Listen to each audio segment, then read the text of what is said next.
Olá pessoal, Perito Alexandre aqui. Hoje eu vim falar da parte 2 do estudo de caso para você da Politec do Pernambuco, perito criminal, todos os cargos.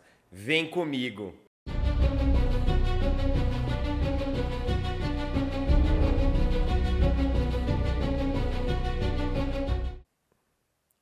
Olá pessoal, tudo bem? Essa é a segunda parte da nossa prova discursiva da Politec PE. Trouxe um estudo de caso um pouco mais complexo do que aquele que a gente viu. Ele ainda é um estudo de caso intermediário. Eu quero fazer ainda uma terceira parte desse vídeo. Quando tiver, vai clicar aqui no card e vai aparecer aqui para vocês. Quem não viu a parte 1, clica nesse card aqui também que vai aparecer da parte 1, beleza? Essa segunda parte dando continuidade aos pedidos, beleza? Bom, em relação ao estudo de caso, o que eu tenho a dizer é que tanto a questão teórica quanto o estudo de caso, eles têm essa parte argumentativa, como eu já expliquei na parte 1, volta lá se você ainda não assistiu.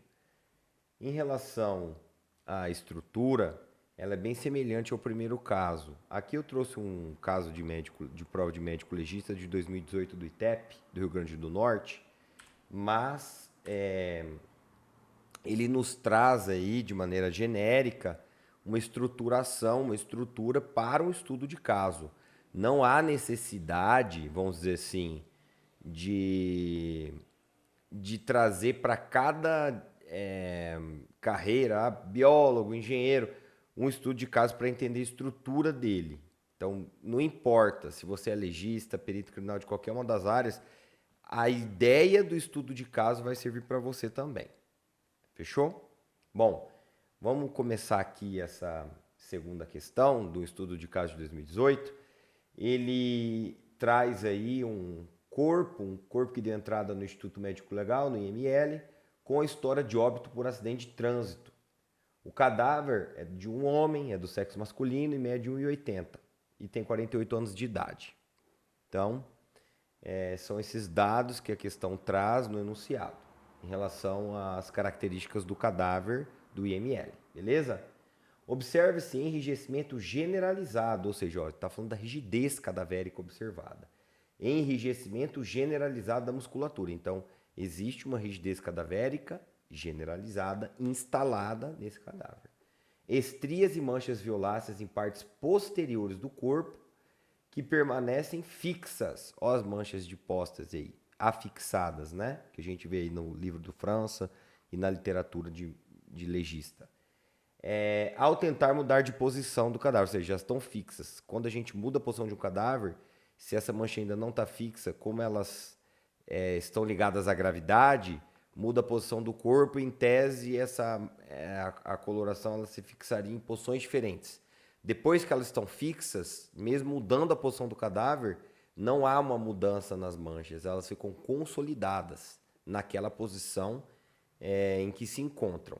Então, essa é a ideia das manchas afixadas ou manchas fixas, chamadas de livores cadavéricos, que são parte dos fenômenos consecutivos da marcha da putrefação que a gente viu lá na outra questão. Beleza? Bom, dito isso, apresenta equimose de coloração violácea em região periorbital à esquerda, região dos olhos, ferida contusa, aberta em região frontal, uma fratura exposta na coxa esquerda e escoriação em face anterior da coxa direita. A necropsia ou necrópsia médico-legal deve ser um procedimento sistematizado, ou seja, ele deve seguir processos, né? Não pode ser aleatório, tem que ser sistemático.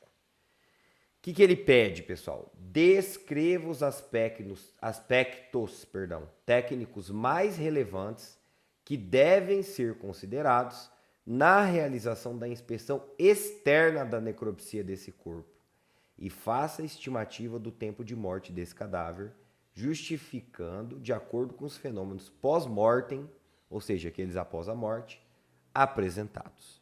Então, os verbos aí do comando da questão, descreva, ou seja, tem que expor e faça a estimativa, ou seja, tem que argumentar, tá vendo? Que é um texto levemente argumentativo. Como que a gente faria? Bom, veja em amarelo, descreva os aspectos técnicos mais relevantes na realização, olha em rosa, da inspeção externa. Mas, Alexandre, a necropsia, quais tipos de inspeção ela engloba? Bom, é o primeiro ponto. Ele está pedindo a inspeção externa, não está? Está pedindo a inspeção externa, não está? Será que existe outro tipo? O aluno aí fica em dúvida, não fica? E ele quer a estimativa do tempo. Quando que eu faço essa estimativa?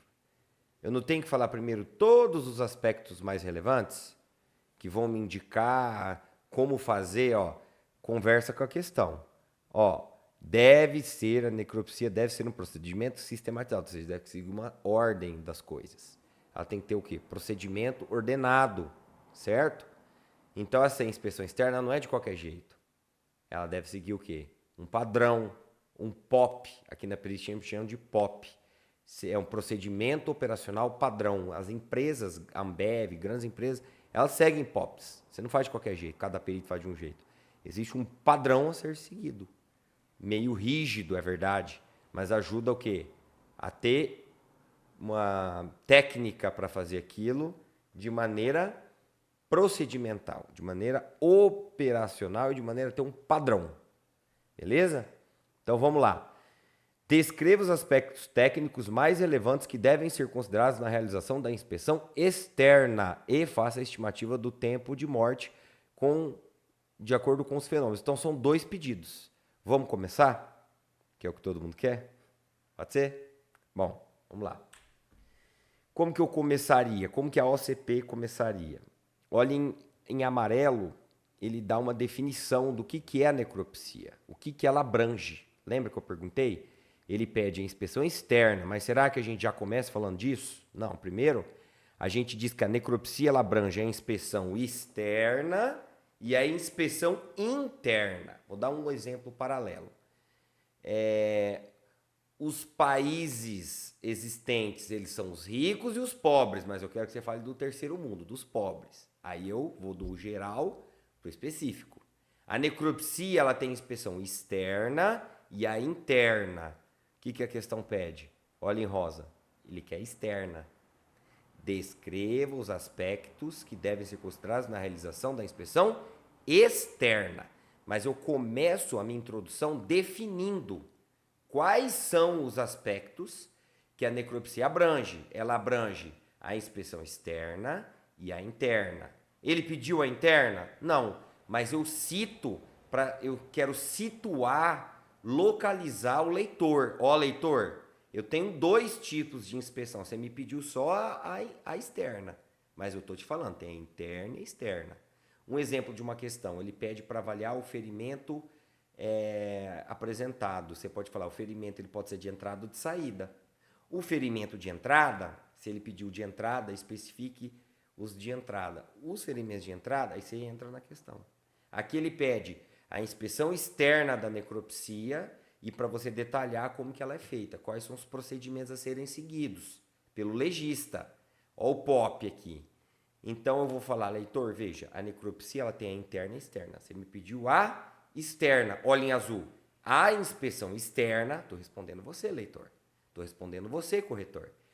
Compreende, vou desdobrar, definição da necropsia e desdobramento, do mais geral para o mais específico. Então, a necropsia ela abrange a inspeção externa e interna. Ele quer qual, Alexandre? Ele quer os aspectos técnicos mais relevantes da inspeção externa. Então, olha em azul, olha a conversa, olha o mecanismo de coesão. A inspeção externa, quem? A inspeção externa. Compreende o exame do conjunto e a descrição dos grandes segmentos. Da mesma maneira que eu desdobrei a necropsia em inspeção externa e interna, eu entro no tema que ele quer, que é a inspeção externa, e eu desdobro a inspeção externa em exame do conjunto verde ali, ó, e descrição dos grandes segmentos. São a mesma coisa? Não, senão desdobraria em 2. Desdobraria em 2 ou mais. No caso, eu tenho 2 aspectos que concatenados, que juntos eles dão a inspeção externa. 2 aspectos principais. Quais são? Em verde e em vermelho. O exame do conjunto, e o que é isso? Vou explicar. E a descrição dos grandes segmentos. Então, vamos voltar aqui. A necropsia, ela tem inspeção externa e interna. Ele pediu a interna? Não, tô falando que tem, para ele saber que eu sei que tem. Mas eu descarto isso aqui. Aí eu trabalho esse aqui e eu detalho ele, desdobre mais dois. A inspeção externa, ela tem o exame de conjunto e os grandes segmentos. Aí o que eu vou falar primeiro? É igual ao texto dissertativo argumentativo. Vou falar o argumento 1 e o 2. Aí eu explico um, tópico frasal, desdobramento, conclusão, tópico frasal. Mesma coisa para o 2, depois uma conclusão. Então vamos lá? A inspeção externa, ela tem o exame de conjunto e os grandes segmentos. Do que eu vou falar primeiro? Verde, exame do conjunto. Então, eu venho e eu detalho o exame de conjunto. Então, ó, só para vocês entenderem, eu falei que a necropsia, ela abrange a inspeção externa e a interna. Ele pediu a interna? Não, então eu continuo na externa. Olha como que eu concateno a inspeção externa, aí eu desdobro de novo. Ela compreende o exame de conjunto em verde e a descrição dos grandes segmentos em vermelho. O exame de conjunto em verde, eu retomo. O exame de conjunto, um novo parágrafo. Consiste na avaliação dos elementos utilizados para identificação e dos sinais de morte. Então, o que o exame de conjunto faz? Ele avalia os elementos para identificar o cadáver e para descrever, para analisar os sinais de morte. E aí, aqui entra o estudo de caso que é mais complexo. Eu trago em roxo,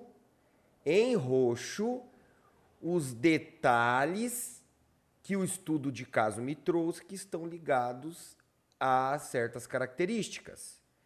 O exame de conjunto, ele não busca avaliar a identificação, ele não busca identificar o cadáver, busca o que o enunciado me traz que me permita, de todos os elementos que ele me trouxe, o que me permite identificar o cadáver?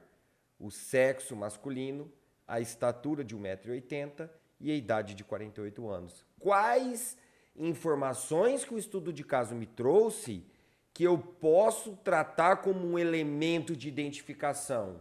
Lembra do tratado forense, antropologia forense? Então, lá a gente vê que como elemento de identificação eu tenho o sexo masculino ou feminino, a estatura, tem aquela questão da epífase, existem várias maneiras de identificar a idade, por exemplo, de um cadáver. Aqui, independente do método, ele me trouxe que a idade era 48 anos. Então eu preciso conversar, eu preciso importar essas informações aqui, ó, que estão aqui no estudo de caso, para dentro do meu texto.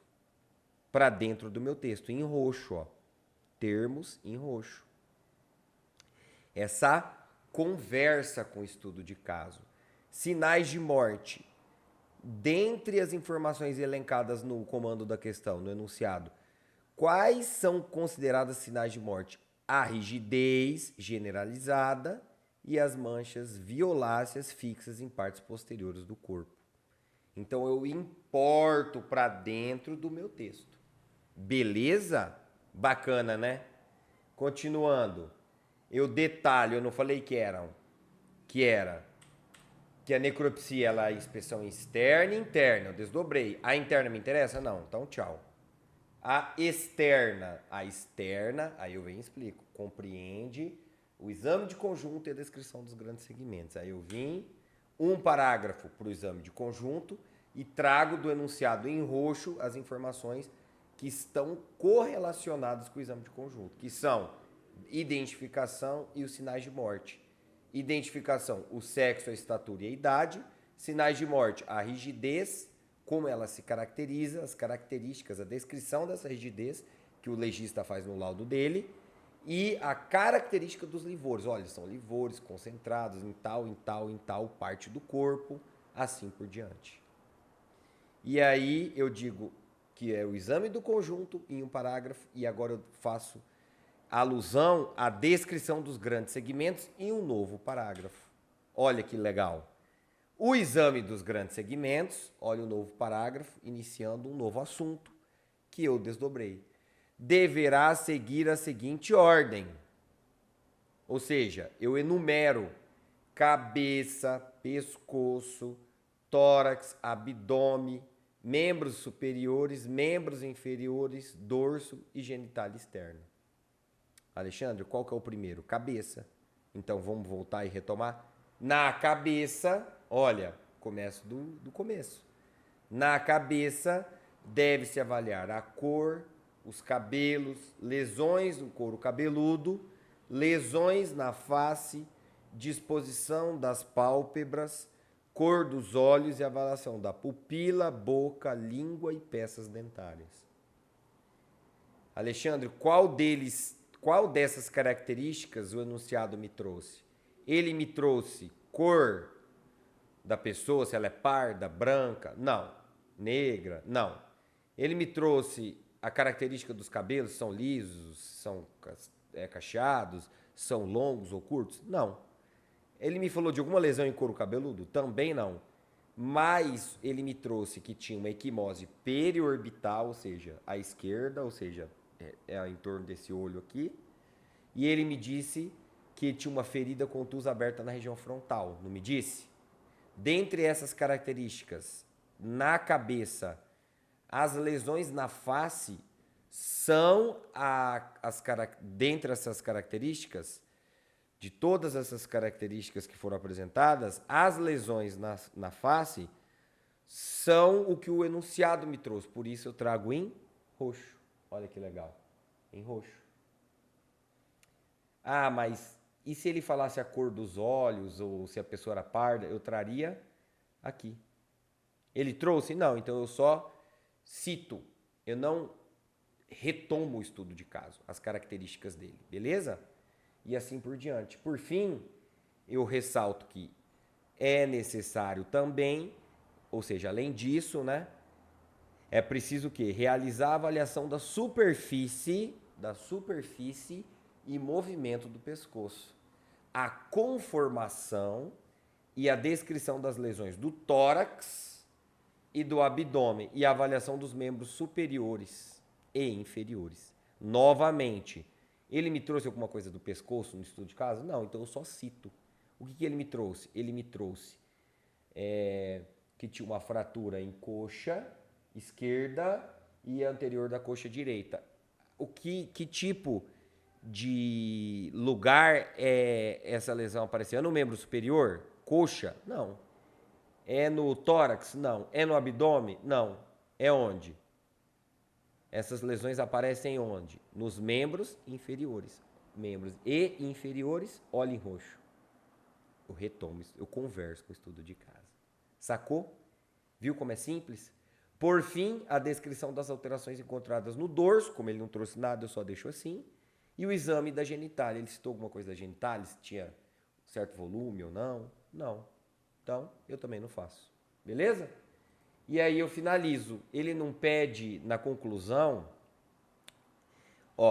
no comando da questão, a segunda parte, ele faça a estimativa do tempo de morte desse cadáver. Então eu retomo na conclusão o segundo quesito, que é explicar, que é fazer a cronotanatognose, ou seja, a estimativa do tempo de morte do cadáver do estudo de caso.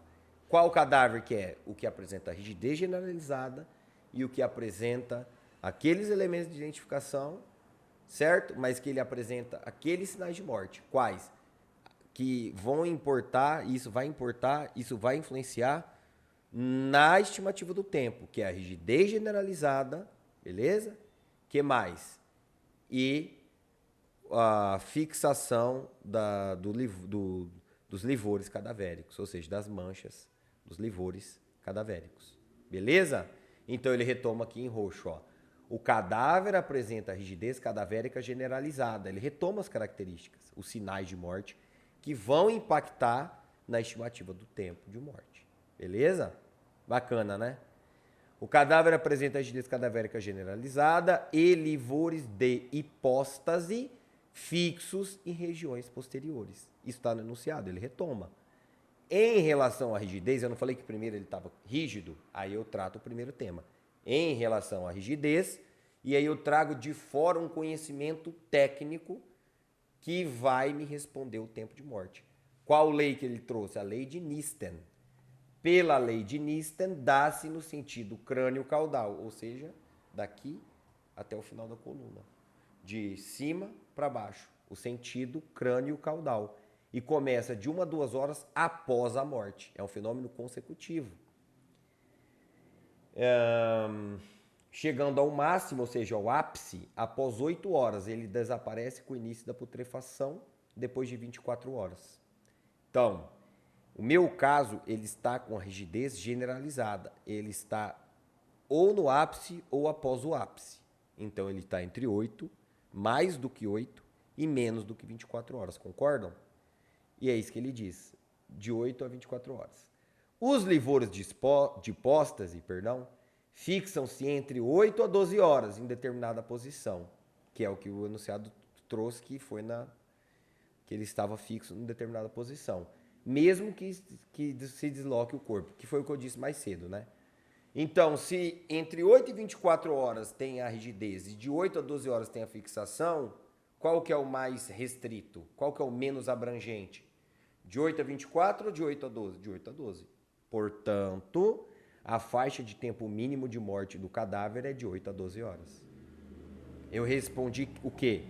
O meu segundo quesito. Eu fiz a estimativa do tempo de morte do cadáver com base ou de acordo com os fenômenos pós-mortem apresentados. Quais são eles? Os sinais de morte. Rigidez cadavérica, que é um fenômeno pós-mortem, é consecutivo, é pós-mortem, e os livores. O rigor e o livor mortis. Viu?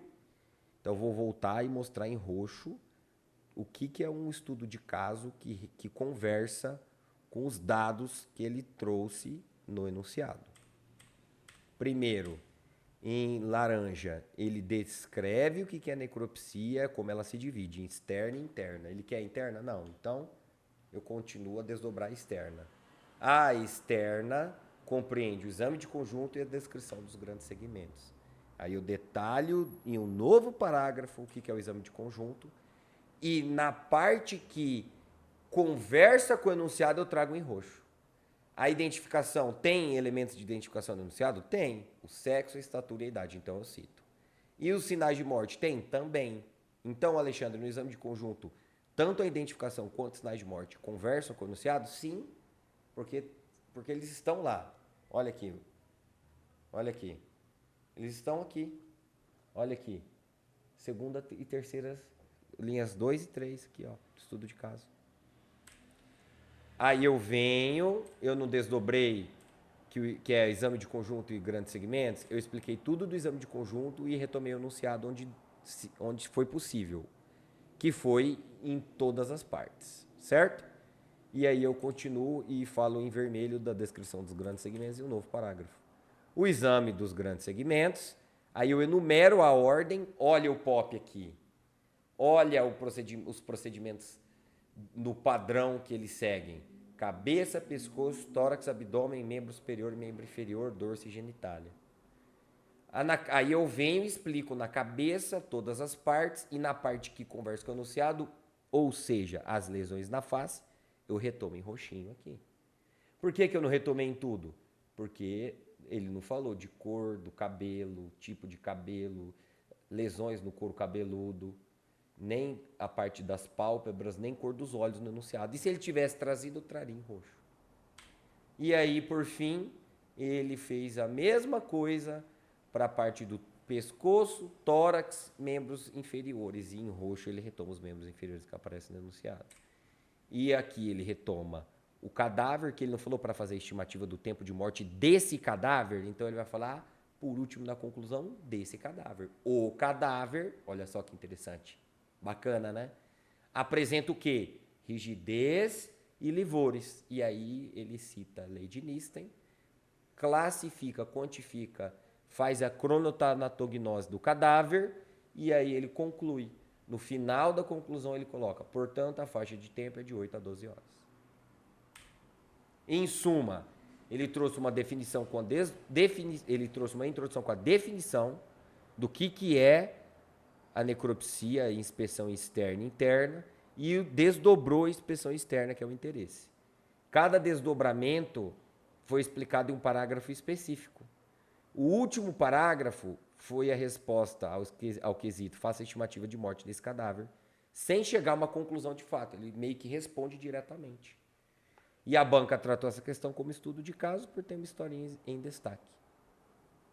Vou trazer questões teóricas no próximo vídeo, que não são estudo de caso, mas de estudo de caso é isso. Quanto mais complexo, mais roxos vão aparecer conversando com o enunciado e mais vezes eu vou precisar desdobrar em novos parágrafos. Beleza? Bom, é isso. Fico por aqui. E só para finalizar, se viesse um estudo de caso pedindo para discutir laudo, se o laudo está certo, se o laudo está errado, discutir conclusões em relação a algum caso apresentado, esse verbo, discuta as conclusões, discuta se o laudo contém erro, de questões que esse comando apareça, na conclusão você faz um resumo. O laudo apresentado mostrou erros nessa parte, nessa parte, nessa parte, mas a outra parte está correta.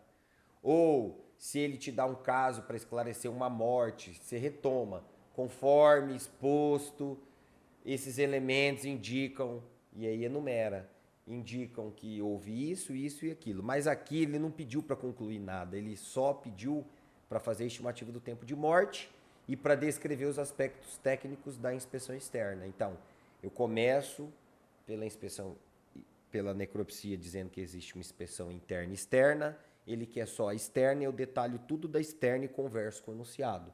Terminei, na conclusão eu faço a estimativa do tempo de morte, retomando as características dos sinais de morte do caso, aplicando a teoria que é a lei de Nisten, para rigidez, aplicando o que eu conheço no livro do França ou outra literatura das manchas e respondendo ao aspecto. Por que que isso não é uma questão teórica pura? Porque eu tenho os roxos conversando com o enunciado. E uma introdução que desdobra. Não é a mesma coisa que ir lá e pegar e responder diretamente. É um estudo de caso. Volta no vídeo, assiste, entende e até a próxima.